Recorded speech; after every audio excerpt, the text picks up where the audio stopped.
Last episode I told you infertility. I am seeing a lot of young males in urban setting getting low sperm counts and also erectile dysfunction.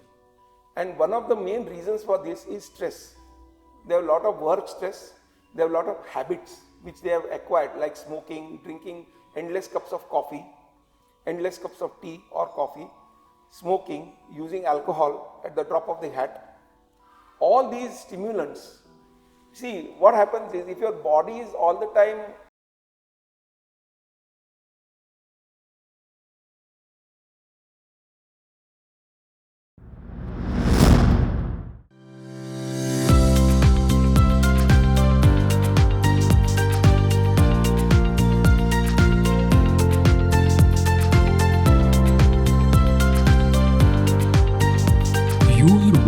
Surgery simplified, शस्त्र कला सरल शब्दों में। Hello नमस्ते, welcome to surgery simplified, शस्त्र कला सरल शब्दों में। मेरे साथ है डॉक्टर निखिल। नमस्ते। एंड आज हम एक टॉपिक पे डिस्कस करने वाले हैं which is erectile dysfunction. Yes. So क्या है, what is that all about? Well, erectile dysfunction in very simple language is impotence.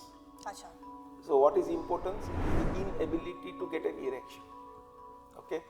So for a very long time, until maybe 15-20 years back, that is in the late 90s, when you must have heard the word viagra, which is sildenafil citrate, came. It was thought that all impotence is predominantly psychological. Okay. And most of the times erectile dysfunction were either they used to go and have lala ki goli or palang tod pan, those kind of therapies, or psychiatric therapy, all right, or psychological counseling, not psychiatric but psychological counseling. But after they went into the details of why erectile dysfunction actually happens, right? It was found that it was the improper blood supply to the penis which is responsible. Okay. Then as they were researching products for blood pressure, to bring down blood pressure, some of the products, they worked on that and they found that they could get a product which could improve the blood supply of the penis alone, means the action is only localized without having much effect on the rest of the body. Because you have any medicine which will dilate the vessel, dilate means enlarge the vessel so that the blood supply improves, what it will do, it will drop the blood pressure. Okay, so sildenafil citrate became a side effect or a side product of primary research on antihypertensives, और anti-blood pressure medicines. अच्छा। They were trying to make medicines for blood pressure, and they discovered sildenafil citrate, and then they improved on it to improve the action locally. अच्छा। Okay, so let us go back to what is erectile dysfunction. It is the inability to maintain or have an erection. Now we can divide it still into two parts, which is psychological and organic or non-psychological. Organic means where there is a physical ailment or cause for the blood supply not to increase, and psychological is where because of certain psychological problem the person is not able to get an erection. Now this is very important. Not able to get an erection in special circumstances. Okay, for example, very often people have problem in their first night of marriage, right? First night of marriage. Match भी बोल सकते हैं। हाँ, first match भी actually, yeah, it is called performance anxiety. You will find that lot of cricketers are there. Let's take a cricketing example, who are very good at Ranji Trophy. They score tons of runs, but when it goes to playing for the country, suddenly their performance dips to such an extent that they could never keep their place in the side because of performance anxiety. The same thing happens when the male is put under pressure that he has to perform on the first night of marriage. Many people are unable to get erection. It's not they have erectile dysfunction, but something is keeping it from getting erection at that time because of psychological pressure of performing. So that to that extent, there is a psychological cause for not getting an erection, and it has to be treated with psychological counseling only. There is no role of giving sildenafil citrate or any of the other medicines which we will discuss for treating that. Okay. The second type of psychological problem is what is called as loss of libido. Okay, where the person does not feel like having sex. The feeling doesn't come. Now here it is very important to understand whether this person is having lack of interest and not getting sex, erection with a certain partner but is getting with another partner, or there is some kind of other problem working. Like for example, he has not realized that he is a homosexual. Let us assume, let's take a male. We are talking about male. So he is not realized that he is a homosexual. And he is not finding females attractive enough to get erection. Because actually he is a homosexual. He has not yet realized it himself. That could be a problem. And sometimes it does happen that once they understand that it is that they are not heterosexual but homosexual, they do tend to get better. Or if suppose somebody is there who's got a wife and a girlfriend, and with the girlfriend he is able to perform but not with the wife, there could be some other thing at play, something else which is causing something else in the relationship, not necessarily in the bedroom, outside the bedroom. Maybe the wife has a better job, maybe the wife is earning more, maybe she is more dominant in the relationship, and that equation is causing that person to feel inadequate enough to not able to get an erection. Then also it has also happened that in the beginning they could have erection, and later on in the marriage erection jata hai. It could be boredom. Boredom can happen. So then they have to be counseled and told to experiment with sexual activity, whatever the experimentation you want to do. But now this has been covered by Masters and Johnson, which is a treatise on sexual related diseases. And anybody interested can actually look it up in Google, or you can, I think there's a movie also made on that. It's available on Netflix, I think. How they did the research and wrote a book. But the Masters and Johnson technique is predominantly only addressing the psychological aspect and not the organic aspect. Now let us come to the organic aspect. Last episode I told you infertility. I am seeing a lot of young males in urban setting getting low sperm counts and also erectile dysfunction. And one of the main reasons for this is stress.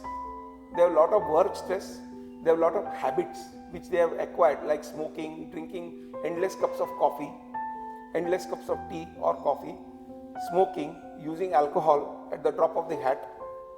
All these stimulants. See, what happens is if your body is all the time, you are keeping it alive during working hours on caffeine and alcohol and nicotine, the receptors get dulled. And they also have an effect on general vascularity of the system. They can cause the blood supply to certain organs to come down. And that's why you are finding people with in the late 30s, early 40s getting angioplasty done. Regularly you hear of people dying in gyms while doing workouts or getting angioplasty done, isn't it? Which means that their vascularity overall is affected. And erectile dysfunction is a symptom of that. So a person with erectile dysfunction should think whether if I am having less blood supply to my penis, whether I am also having less blood supply and I am a candidate for heart attack, whether I am a candidate for kidney problem, whether I am a candidate for retinal problem, because all these are end arteries, including the penis is an end organ. So the end organs are affected. Second thing is diabetic patients who have got uncontrolled diabetes, as we already discussed in diabetic foot. The end arteries, that is the organs where the arteries end, penis is one of them, the circulation is not good enough. So diabetes is again very, very common today in young people, and maybe 4 or 5 years of uncontrolled diabetes can induce this. Okay. The bottom line is organic or non-psychological erectile dysfunction is predominantly lack of blood supply.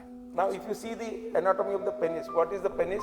It has got a internal tube which is the urethra. Then it has got the glans penis, which is a sensitive area which when you stimulate causes certain changes in the body. which will open a valve, which will open the blood supply, and it is surrounded by the corpora cavernosa, which is like a long balloon. When it is collapsed, it is flaccid. If you fill water into a balloon, what will happen? It will become long, like this. So the same thing, when the blood rushes in, the balloon becomes inflated and the penis becomes erect. And then what happens is, there is a valve which prevents the blood from leaking back. Okay, so it remains inside the corpora cavernosa, and that's how you get an erection. So this is the physiology. So there are two things: one, blood supply should increase, and then it should not go back, and it remains like that till ejaculation. That means till the sperm comes out, and then the blood supply recedes. Okay, so now erectile dysfunction can be of three types basically. The first is inability to get an erection. The second is premature ejaculation. That means ejaculation in very quickly. And the third is retrograde ejaculation, which I actually should have discussed with the prostate thing, but I will discuss it now. Sure. So what is retrograde ejaculation? You see, under the bladder there is one sphincter which is called as there are two sphincters or two valves. One is a valve which is inside, it's an involuntary valve which is not under our control. The second is the lower valve which is under our control, where if I want to pass urine but I am in a place where there is no bathroom, I can hold it till I can go to a bathroom. That is called the external sphincter or a voluntary sphincter. That has no role in this. But the internal sphincter, which is at the level of the bladder and the prostate, okay, that valve gets destroyed when you do TURP for the prostate. Or if you use the medicines which will relax that valve. I told you that the medicines which we use, tamsulosin or the alpha blocker, relaxes that valve. So when you take the medicine, what happens is that the valve gets relaxed. Now what is the function of this valve? It closes so that when a person is having sex, the sperm will come into the prostate and go out. It will not go into the bladder. Unless this valve is closed, it can go into the bladder. And that's what happens. So if you are on medication which relaxes some antihypertensive tablets also can do that. It can relax this valve. So what happens is, when the person has an ejaculation, it's a dry ejaculation. Hardly anything comes out. The sperm and the semen goes into the urine. And when they pass urine, next time all that comes out in the urine. Okay. So when you are counseling a patient for prostate treatment, you need to tell them that the surgery may cause this retrograde ejaculation and you may have a dry ejaculation. So some people I know, they don't want it because it's permanent. So they prefer to be on medication. Because if you stop the medication, it will stop. Again, when you start the medication, it can happen. So it is in your control, right? So retrograde ejaculation is whenever the valve in the internal sphincter is not working properly, either due to surgery or medicines, and the sperm leaks back into the urine and you get a dry ejaculation. This is not a kind of disease, it is related to treatment.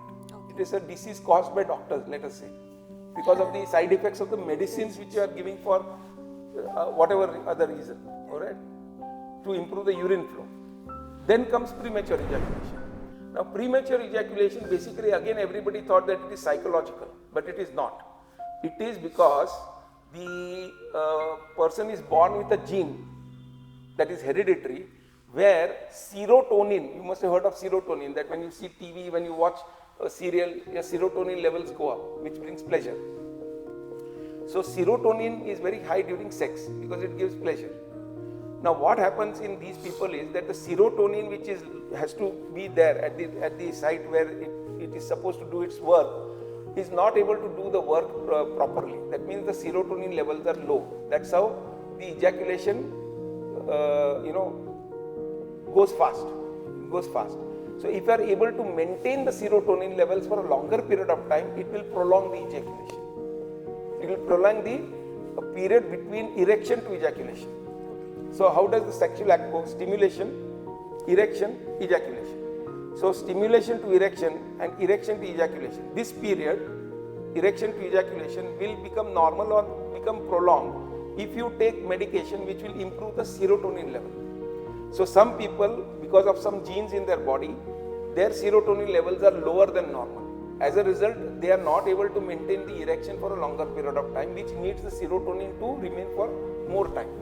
Now there are a group of antidepressants. Again, you see how we found that certain drugs which are like chloroquine were given for malaria, we used it for COVID, like that. There is some drugs which we call them serotonin uptake inhibitors. That means what they do, they increase the level of serotonin. These drugs like fluoxetine, very popular drug for depression. It was a drug which was used for mood elevation, for depression. And that now, one step ahead, they have again developed a molecule which has more effect locally, where it is required. It's called paroxetine. So this paroxetine is a serotonin uptake inhibitor, which what it does is basically it increases the blood level of serotonin and prolongs the ejaculation. So you can use that. Second is some people who undergo circumcision secondarily benefit, because once you have circumcision, the glans penis is all the time exposed. Otherwise it is covered with the skin. It's very sensitive. So glans penis stimulation causes erection and ejaculation. So because of it touching the clothes, sensation of the glans penis goes down, which prolongs the ejaculation. Third is using local jelly. You can use local jelly for dulling the sensation of the glans penis, or even a condom does the same effect. Condom does the same effect because the effect of the glans penis is dulled. Therefore, you can prolong the ejaculation. So premature ejaculation can be treated either with a lignocaine jelly. It can be treated with condom. Some people have a beneficial effect of the circumcision. I would not say get circumcision done for premature ejaculation, but it has been noticed that people who had premature ejaculation earlier benefited by getting circumcision done. And last is using the paroxetine or fludac or fluoxetine, these kind of drugs which improve the serotonin levels. So we have discussed retrograde ejaculation, we discussed premature ejaculation. The last one is inability to get erection. Now in this, we have got a group of drugs called PDE5, phosphodiesterase 5 inhibitors. So what they do, that when you take this drug, it increases the level of nitric oxide locally. Phosphodiesterase 5 inhibitor is the group of drugs under which Viagra is one of the drugs. So that is sildenafil. That is short acting. That means you take it 1 hour before the sexual act and it lasts for 1 hour. After that is tadalafil and vardenafil. Vardenafil and tadalafil are slightly longer acting. That means you can take it 2-3 hours before and it lasts 2-3 hours later also. Both these drugs, they have longer acting. Same action, but longer period of action. Okay. So this PDE5 inhibitor drug group is being used for treating erectile dysfunction very, very widely. Because a lot of people, especially the younger ones, who do not have psychological problems, have organic problems because of other illnesses like diabetes, which has reduced the circulation, benefit immensely. Now there are a few things you need to know. First is, if you take phosphodiesterase and then sit and watch bhakti yoga and bhajan, nothing will happen. Okay? It has to be with stimulation.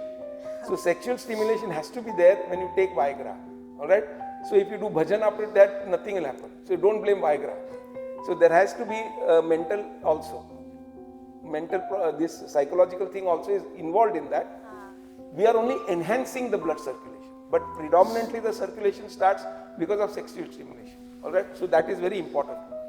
Second thing is that you must not use these medicines in people who have already got heart problem and are on nitrates.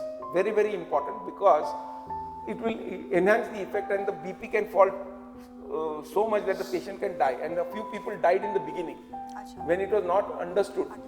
So because this mechanism of action is similar to the action of the nitrates that we take for improving blood supply to the heart, if somebody is taking those nitrates, then he should not be taking Viagra.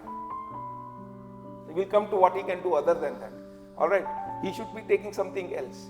If he has this, he should not be taking Viagra or any kind of PDE5 inhibitor, because it can enhance the total effect on the body and then Though the effect is supposed to be local, still it will have some effect on the rest of the body. It cannot be, because you are taking a tablet, it is going in the blood.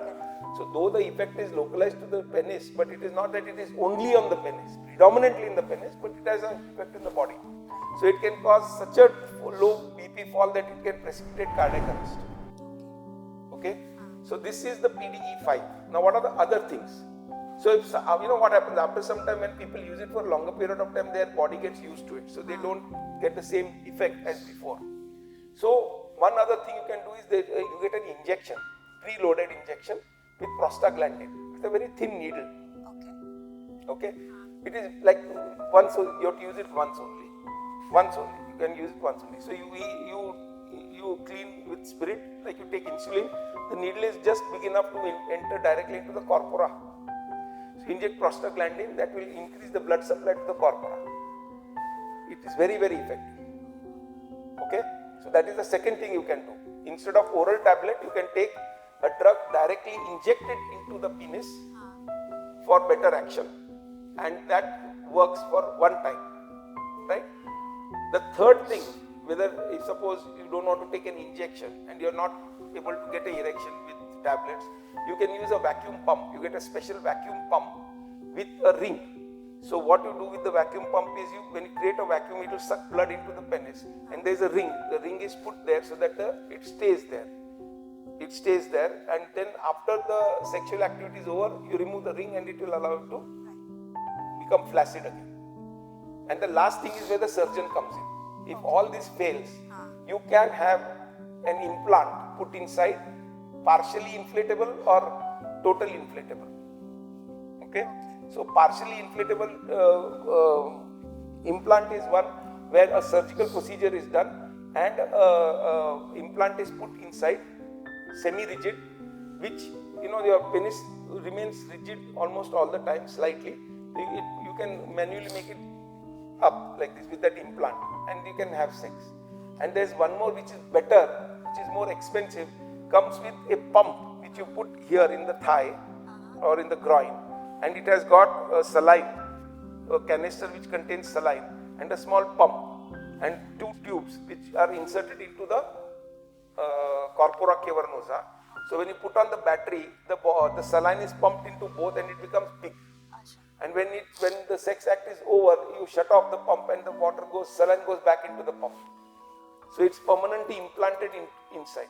It's a little expensive, but it is the one which mimics the normal erection of the penis. It almost mimics like a normal erection of the penis. So that is the best, because the semi-inflatable one means your penis is almost always partially erect kind of thing, right? But it is cheaper. So the partially inflatable implant and the one which is, it will work like a normal, almost like a normal erection. The saline will go in, it will make it inflate, and then when it is over, it will go back. Okay. So these are the various methods of treating erectile dysfunction. Now one more thing I wanted to tell you, one more side effect of all these things, whether it is prostaglandin injection or vacuum pump or these tablets, is what you get, what is called as priapism. Now what is priapism? Now the effect of these things have to come down within an hour or 2 hours of this. But if the erection doesn't come down, some people get overstimulated with that and sometimes they use it with cocaine and other drugs, and also the drug interaction may cause the erection to remain for long. So if the erection remains for long, it is very bad, because then it can lead to impotence, because the corpora cavernosa will get fibrosed because too much of blood remains. It's like a balloon. If you inflate the balloon and keep it for a long time, when you remove the water, what will happen? The balloon will become flabby, right? Same thing can happen to the corpora cavernosa. Too much of blood for too long, then the cavernosa becomes flabby and then it doesn't dilate the same way. The elasticity, that means what is elasticity? Once the blood comes out, it should come back to normal size. That doesn't happen. So if there is priapism, you have to immediately go to a doctor in a hospital, because then you have to put an injection and drain the blood out and deflate it. And sometimes the surgery, we had to do surgery in one patient where we had to use a vein from here, from the leg, and make a hole in the corpora and allow the blood to drain out into that, because it was we were aspirating the blood, it was getting again it was getting erect.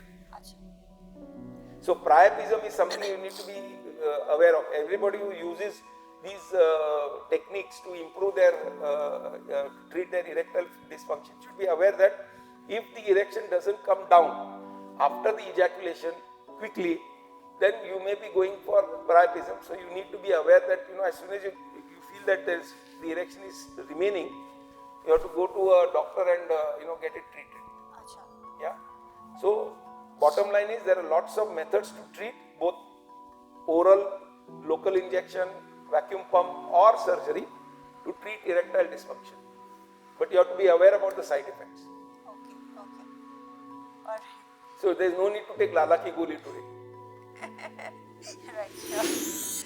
Alright, thank you so much, doctor. Alright, so this was all about erectile dysfunction. So if you have any questions or anything that you want us or doctor to discuss, you can definitely suggest us on the comment section. Do share, subscribe and like our channel and stay tuned for more interesting episodes. Thank you.